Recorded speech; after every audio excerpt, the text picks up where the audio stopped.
A diesel particulate filter, or DPF, is a part of every diesel engine. Its job is to trap all the particulate matter and prevent it from entering the atmosphere. Here is how a typical DPF works. First, it traps the exhaust gases in a cell plugged at the far end. The gases escape through the side walls, but soot and ash remain. The soot is then burnt off through a regeneration process. The problem is, these filters may stop working at some point. Through faulty sensors, other items not working properly, or ash accumulating in the filter. A signal that your DPF is blocked may be a dashboard light turning on or loss of power.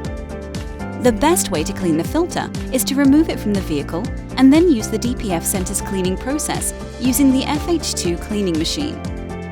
The biggest advantage of our DPF FH2 cleaning machine is that it cleans both the ash and the soot.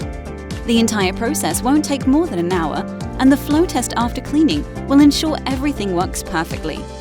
And the best part is that it doesn't work only on cars, but vans, trucks, buses, and any other equipment that has a DPF.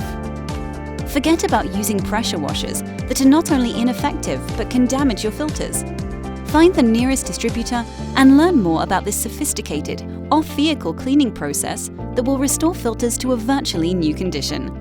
Thank you for watching our video. We hope to see you again soon. Any questions, please contact us at www.dpfcenter.com for the UK and www.ffsolution.org for any other country.